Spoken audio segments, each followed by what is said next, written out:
bonjour à toutes et à tous, bienvenue dans cette nouvelle édition de Rencontre. Voilà, les deux sessions de l'Assemblée nationale populaire et celle de la conférence consultative politique du peuple chinois venaient de se terminer. Alors, un message est lancé au reste du monde, c'est que le gouvernement chinois est déterminé à réaliser son objectif fixé par les deux sessions, c'est-à-dire un taux de croissance entre 6,5 jusqu'à 7%. Bon, il faut comprendre que 1% de croissance aujourd'hui, comme le volume global a beaucoup augmenté, équivaut à peu près 2,5% de croissance d'il y a 20 ans. Donc, 7% aujourd'hui, ça peut comprendre aux alentours de 14%. Je dis ça sous le contrôle de l'économiste Deng Yifan. Bon, c'est-à-dire l'importance de cette croissance, surtout son influence pour la croissance mondiale, est toujours très présent. Alors, cet objectif fixé par les deux sessions, il faut comprendre une autre chose, c'est que durant 20 ans, si l'économie chinoise, si la Chine passe d'un pays en voie de développement à deuxième puissance économique du monde, alors les deux sessions elles-mêmes devaient avoir évolué elles aussi. Alors aujourd'hui, je suis très heureux d'avoir deux invités, deux témoins en fait de cette évolution de ces deux sessions depuis 20 ans. L'un était en Chine, mais il est français, l'autre était chinois, mais il était en France. Donc leur point de vue croisé sera intéressant pour nous éclaircir cette évolution de ces deux sessions. La 4e session de la 12e Assemblée populaire nationale a clôturé le 16 mars dernier. Après presque 2 semaines de délibération, les législateurs chinois ont largement approuvé le 13e plan quinquennal. Un plan dont la feuille de route va fixer le cap de la deuxième plus grande économie du monde pour les années 2016-2020, avec pour objectif d'établir une société de moyenne aisance en Chine d'ici 2021. Durant cette période des deux sessions, les grandes orientations du 13e plan quinquennal ont été passées en revue, comme la réforme structurelle de l'offre, le développement durable et la réforme judiciaire. Le 16 mars, le Premier ministre chinois Li Keqiang a répondu aux questions des journalistes chinois et étrangers dans la salle dorée du Grand Palais du Peuple. Il a affirmé sa confiance totale dans l'avenir de l'économie chinoise. Selon lui, le gouvernement demeure sur la voie de la réforme et de l'ouverture et les turbulences économiques et financières mondiales n'entraîneront pas d'atterrissage brutal de l'économie chinoise. Li Keqiang a également assuré que la Chine avait un immense réservoir de créativité au sein de sa population qui permettrait à l'économie du pays de résister aux pressions à la baisse. Bon, aujourd'hui, je suis très heureux d'avoir M. Pierre Barou. Bonjour. Bonjour. Alors, Pierre Barou, vous êtes un ancien diplomate. Vous avez été en Chine depuis des années 80 du siècle dernier. Et vous vous rappelez sûrement que lorsque vous êtes nommé le consul général de Shanghai, c'est vous qui m'avez délivré le premier visa pour aller travailler en France comme correspondant du quotidien Wen Huiba à Paris. Et puis, des années 90, vous êtes passé de Shanghai à Pékin. Vous êtes nommé le numéro 2 dans l'ambassade, c'est-à-dire ministre conseiller. C'était durant cette période que vous avez été invité à plusieurs reprises à assister à ces deux sessions. Donc vous connaissez très bien les sessions de l'époque, mais aussi celles d'aujourd'hui. Parce qu'aujourd'hui, vous êtes consultant de plusieurs groupes, grands groupes industriels français. Vous continuez à observer notre pays et les relations entre nos deux pays. Alors, bienvenue, on va vous entendre tout à l'heure. Merci. Et puis, Deng Yifan, vous êtes économiste, politologue renommé. Vous êtes très connu en Chine et surtout par votre intervention dans les domaines économiques. Vous avez été en France comme étudiant, vous terminez votre doctorat, vous observez, vous comparez les institutions politiques de la France et de la Chine. Bon, on va vous entendre aussi. Bonjour et bienvenue. Bon, ma première question est à M. Barrou. Alors, 20 ans après, quels sont les souvenirs que vous avez sur ces 2 sessions et quelles sont les évolutions, progrès, changements? Ce qui me frappe d'abord, c'est la continuité, en fait. Continuité, voilà. Oui, parce qu'il y a depuis 20 ans une stabilité du système politique chinois. C'est d'ailleurs un facteur très important pour le monde aujourd'hui. La Chine est stable, relativement, et le système politique n'a pas fondamentalement changé.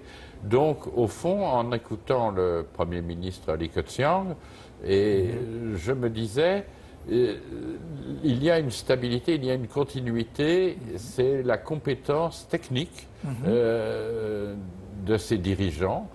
Il y a 20 ans, le vice-premier ministre chargé de l'économie, M. Zhu Zhongti, était un homme très compétent. Et aujourd'hui, on a un Premier ministre qui me paraît également très compétent. Donc, ce qui me frappe d'abord, c'est cette stabilité, c'est cette continuité. Évidemment, le contexte a changé, vous l'avez dit. Oui. La Chine est devenue, entre-temps, la 2e économie mondiale. Naturellement, c'est une situation tout à fait nouvelle par rapport à il y a 20 ans. Et donc, de ce point de vue, il y a un changement de contexte. Oui.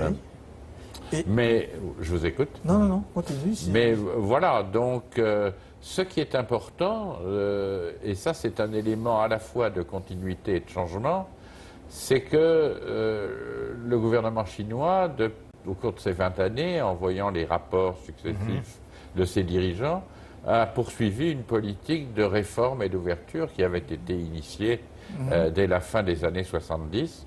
Et ceci, ça n'a pas changé, et en même temps, ça change constamment, puisque c'est une politique de réforme, précisément, et d'ouverture. Donc, il y a un changement, mais il y a une grande continuité. Voilà ce que je voulais vous dire. Changement dans la continuité, Voilà. dans la stabilité. Oui. Et quel est votre point de vue alors, Teng Yifan? J'apprécie beaucoup ce que Pierre Barrou vient de dire à propos de la continuité et de l'évolution constante dans la continuité.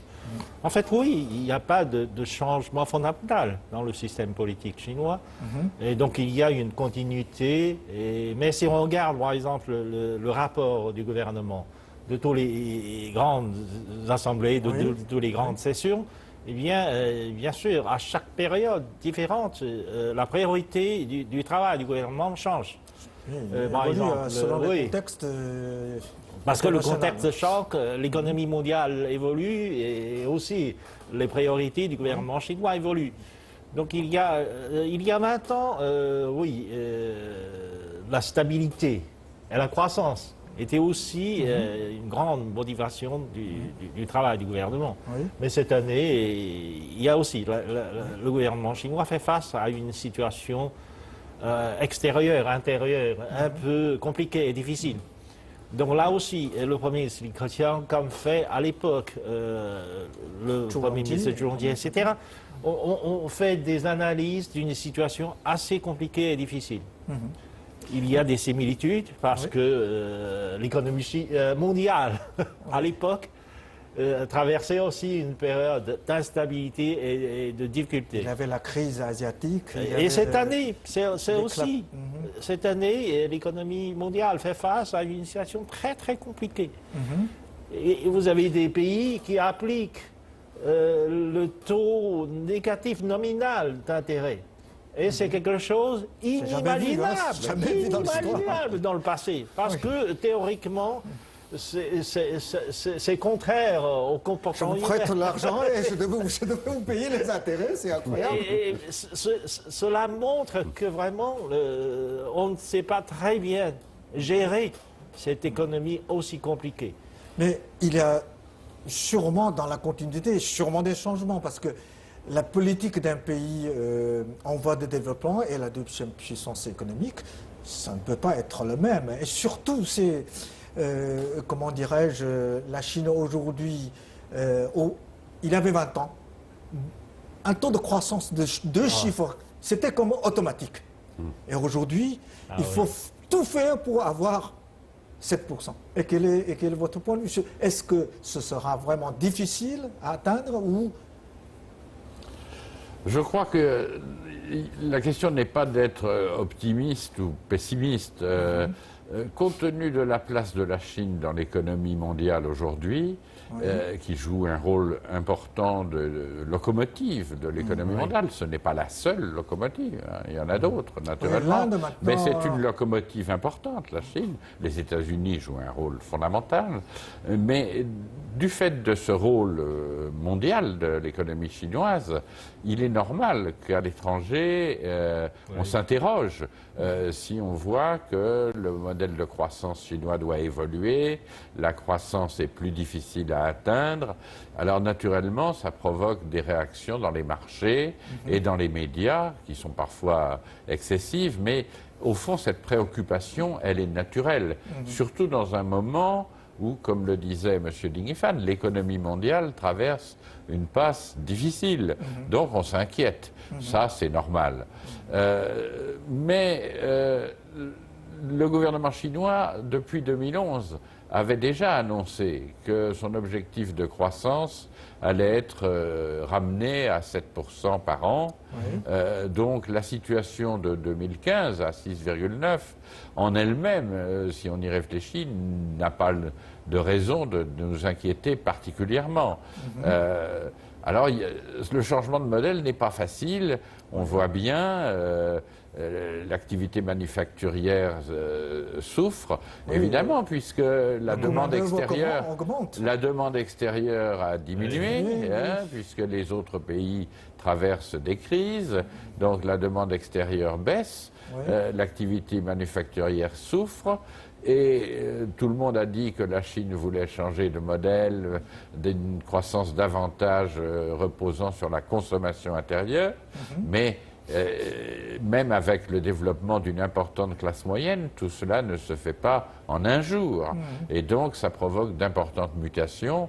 On voit bien récemment tous ces commentaires sur les surcapacités chinoises.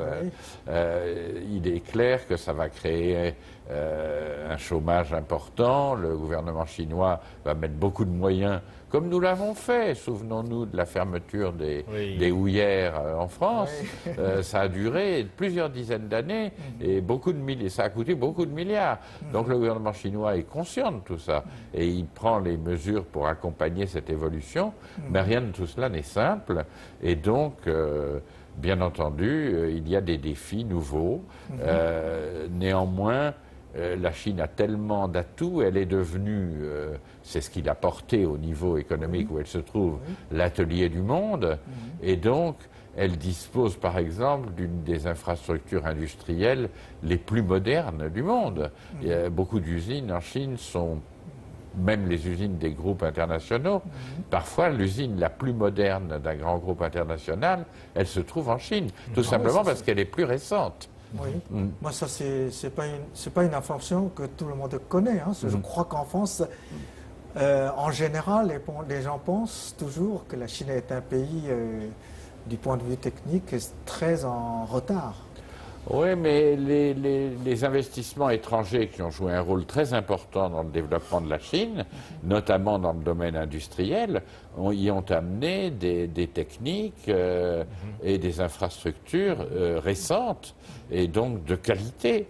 Et la hausse du prix de la main-d'œuvre correspond aussi à l'amélioration de la qualité de cette main-d'œuvre. Ce n'est pas uniquement une hausse injustifiée des salaires, et d'ailleurs ça se ralentit. Beaucoup de groupes maintenant sont assez prudents, ce qui est logique. Quand on atteint un certain niveau de développement, on ne peut plus augmenter les salaires des gens de 15% par an. Est-ce que vous voulez dire que les investissements étrangers sont en train de quitter la Chine à cause de hausse de prix de main-d'œuvre? Personnellement, il y a ce phénomène, comme partout, parce qu'il y a une concurrence internationale, et donc dans certaines activités, prenez le textile, il est tout à fait possible que des groupes étrangers, y compris des groupes chinois, Chinois, vous savez, Oui, décident d'investir. Ils commencent à dans des délocaliser pays. eux aussi. Voilà, bien sûr, parce que c'est tout à fait. Naturellement, nous sommes dans une économie mondiale ouverte. Et la Chine y participe, elle a rejoint l'OMC depuis longtemps. Et donc, bien entendu, la concurrence joue. Mais, comme je vous disais, il y a aussi des technologies très avancées, des infrastructures industrielles très modernes. Et donc, et puis, il y a le développement des services, qui représente aujourd'hui plus de la moitié de l'activité. Et Fan, nous entendons M. Barou, mais apparemment il a beaucoup de problèmes. Hein. Il y a surtout quand la Chine se transforme de l'usine du monde à une usine d'innovation. Ça va causer des chômages. Enfin, le démarrage, par exemple, de consommation à l'intérieur stagne. Et on voit que dans la conférence de presse de Premier ministre, Li Keqiang a apparemment montré plein de confiance, il est très optimiste. Est-ce que vous partagez cette... Oui, si le Premier ministre chinois semblerait plus optimiste que la plupart des pays d'vision occidentale, c'est parce que, d'abord... Un Premier ministre français n'oserait pas dire ça. Hein, non, c'est parce qu'il peut montrer des performances de l'économie chinoise. En fait, comme Pierre Barou a bien dit, pour la première fois, l'activité du secteur tertiaire a dépassé l'activité du secteur tertiaire, du secteur secondaire et primaire. Cela veut dire qu'il y a de plus en plus de création d'emplois dans un secteur qui est très résilient, qui résiste bien au choc extérieur. Et ce qui fait qu'en dépit d'une perspective un peu sombre de la croissance mondiale, l'économie chinoise peut encore maintenir un taux de croissance relativement stable grâce à son marché intérieur et grâce au développement de ce secteur. Et je pense que c'est pour cela que l'année dernière, on a arrivé à créer plus d'emplois que l'objectif fixé par le gouvernement. Donc c'est pour ça que le Premier ministre se sent plus ou moins rassuré. Parce que l'important, ce n'est pas de maintenir un taux de croissance artificiellement haut. L'important, c'est de pouvoir maintenir le plein d'emploi, comme on dit, relativement bon emploi, et de faire en sorte que la population se sente heureuse parce qu'elle elle voit les revenus disponibles augmenter en même temps que la croissance. Et de ce point de vue, l'année dernière, l'augmentation des revenus disponibles par tête habitant est supérieure au taux de croissance de PIB par tête habitant. Donc le pouvoir d'achat du peuple augmente. Alors c'est une bonne chose.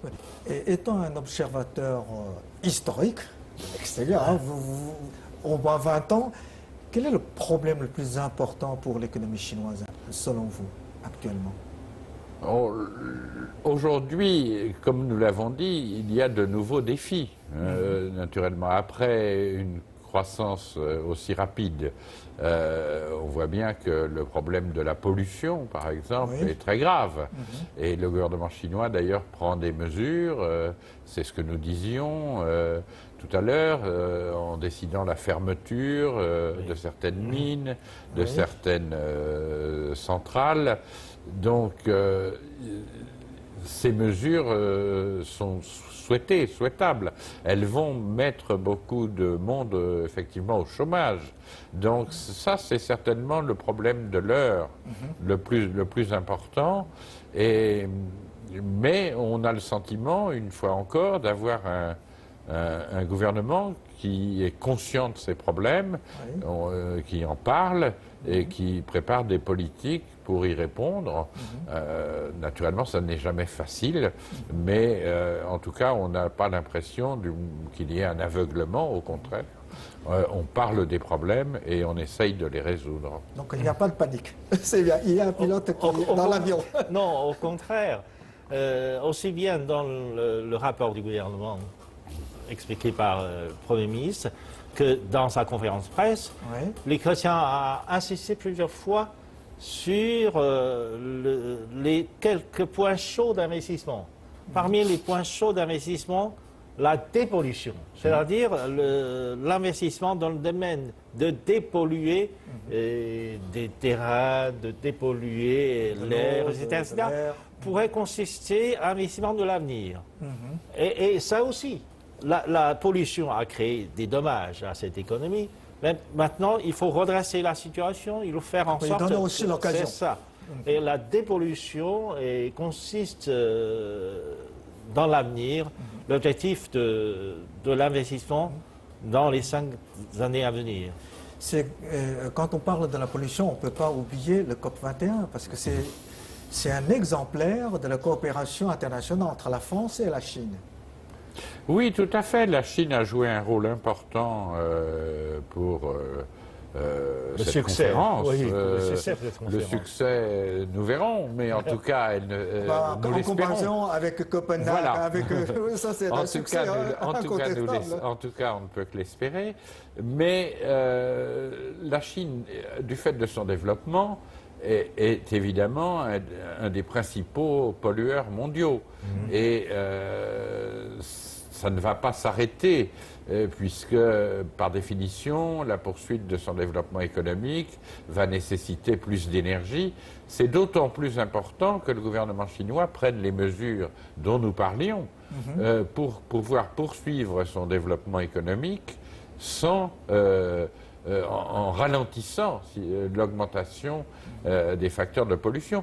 D'autant plus que ce n'est pas seulement un problème mondial, c'est aussi un problème domestique. Et on voit bien que la population chinoise, qui souffre naturellement de la pollution, comme d'autres populations dans le monde, n'est pas du tout indifférente à cette question et souhaite vivement une amélioration qui demande toujours du temps et est toujours coûteuse, même si, comme le disait M. Ding Yifan, ça va créer de nouvelles activités, de nouvelles occasions de coopération, d'innovation, mais tout de même, ça coûte de l'argent et ça prend du temps. Il n'y a pas de miracle dans ce domaine et donc c'est très important d'avoir un gouvernement déterminé, surtout du fait de la taille de la Chine, parce qu'il y a les décisions, puis il y a leur mise en œuvre dans les provinces, rien de tout ça n'est simple. La détermination du gouvernement, ça, je crois que le gouvernement de Mocopara, ça, il en a beaucoup de détermination, mais est-ce que vous avez remarqué, je ne sais pas, M. Ding Yifan, l'Europe est un peu oubliée par ces deux sessions dans la conférence de presse. Par exemple, Li Keqiang apparemment n'a même pas mentionné l'Europe. Oui, paradoxalement, non, c'est la faute aux journalistes européens qui n'ont pas posé de question là-dessus. Il n'y avait que le journaliste espagnol qui avait posé une question sur les relations bilatérales entre Espagne et Chine. Mais autrement, non, je pense que Li Keqiang fait beaucoup attention aux relations bilatérales entre Chine et Europe, et l'Union européenne. Et il ne faut pas oublier que l'année dernière, Li Keqiang a fait plusieurs voyages en Europe. Et dans ces voyages en Europe, dans les grandes capitales européennes, Li Keqiang a insisté à plusieurs reprises que les relations sino-européennes sont d'une importance stratégique à la fois pour la Chine et pour l'Europe. Et je pense que non, contrairement à ce qu'on pense, l'Europe, pour le gouvernement chinois actuel, est un partenaire très important. Et il ne faut pas oublier l'initiative chinoise de la nouvelle route de la soie et a pour acheminement l'Europe. Oui. Et c'est quelque chose de très important. Comme notre émission est en français, comme M. Barouet est français, alors je ne peux pas oublier la France. Lorsque nous parlons de la coopération sino-européenne, la France était toujours en retard par rapport à l'Allemagne. Et maintenant, apparemment, il est en train de dépasser même par l'Angleterre, même par l'Espagne, etc. On est un peu inquiet pour l'avenir des relations économiques entre la France et la Chine. Quel est votre sentiment? sur ce point, M. Barrou? Oui, naturellement, il faut faire des efforts, ça c'est certain, mais je voudrais tempérer un peu votre inquiétude en disant que nous avons parlé de la pollution mondiale, locale. Un des problèmes clés, c'est l'énergie. Oui. Il y a une énergie non polluante, c'est l'énergie nucléaire. La France et la Chine ont coopéré depuis l'origine dans ce domaine. Oui. Aujourd'hui... Maintenant, ils coopèrent même pour exporter en Angleterre. Voilà, il y a une coopération importante sur pays tiers. La France est déterminée à conserver une part significative d'énergie nucléaire, même si il y a chez nous des débats, même qui ne sont pas du tout comparables aux débats qu'il a pu y avoir dans un pays comme l'Allemagne. Et donc, l'avenir de l'industrie nucléaire française passe aussi par la Chine, parce que la Chine sera le premier marché, probablement, pour l'industrie nucléaire dans les années à venir. Et du fait de ce développement, des coopérations sur pays tiers, comme vous l'avez souligné, sont également possibles. Il y a bien d'autres domaines. Vous voyez que la population chinoise est très sensible aux questions de sécurité alimentaire, de sécurité pharmaceutique, cosmétique. Dans tous ces domaines, la France a ses avancées. D'ailleurs, on voit de plus en plus d'investissements chinois à l'étranger. Le gouvernement a beaucoup encouragé les Chinois à investir à l'étranger. Et une partie de ces investissements vont en Europe, vont en France. Ça reste relativement marginal par rapport à l'ensemble des investissements étrangers, mais le taux de progression est extrêmement rapide. Et c'est ça qui est important et significatif. Et on a vu des groupes chinois acquérir des laiteries, il y a des discussions pour acquérir des abattoirs pour fournir de la viande de porc aux meilleures normes. Donc je crois qu'il y a un grand avenir pour la coopération franco-chinoise. Il n'y a pas que le nucléaire, il y a d'autres formes d'énergie propre. Comme le charbon va rester important, la France a aussi de très bonnes technologies dans le charbon propre, dans le gaz dont l'importance ne cesse de s'accroître. Il y a une très bonne coopération dans le domaine du gaz entre la France et la Chine. En somme, je crois qu'il ne faut pas juger seulement par les chiffres du commerce extérieur. Il faut regarder aussi les investissements croisés. Nous avons ici en Chine beaucoup d'industries françaises qui produisent. Ce n'est pas comptabilisé comme des exportations françaises. Ah bon, d'accord, c'est produit en Chine. Oui, c'est produit en Chine. Et de la même façon, il n'est pas sûr que s'il y a des investissements chinois en France, ça ne rentre pas dans le commerce extérieur. Le tourisme chinois se développe de manière extraordinaire. On voit les Chinois investir dans l'hôtellerie. Ça ne rentre pas dans le commerce extérieur. Donc, bref, je crois qu'il faut relativiser un peu. Je crois que l'optimisme de Ting Yifan maintenant atteint son voisin. Vous êtes d'accord alors, Ting Yifan, puisque vous êtes... Oui, d'accord. Il a eu raison de signaler que finalement, les relations économiques entre la France et Chine est beaucoup plus compliquées que les statistiques le montrent par le volume commercial. C'est-à-dire par les marchandises qui traversent les frontières. Il y a d'autres formes de coopération, d'investissement et de bénéfices des flots de capitaux passent d'un côté à l'autre sans être pris en compte par les statistiques du commerce. Dans ce moment difficile de l'économie mondiale morose, avoir un optimisme, c'est très important. Merci beaucoup pour tous les deux. Merci et j'espère que l'année prochaine, avec le nouvel de session, je pourrai vous réinviter pour voir cette évolution dans la stabilité, dans la continuité. Merci à tous les deux. Et merci aussi à nos chers téléspectateurs. Merci pour votre fidélité et à la prochaine.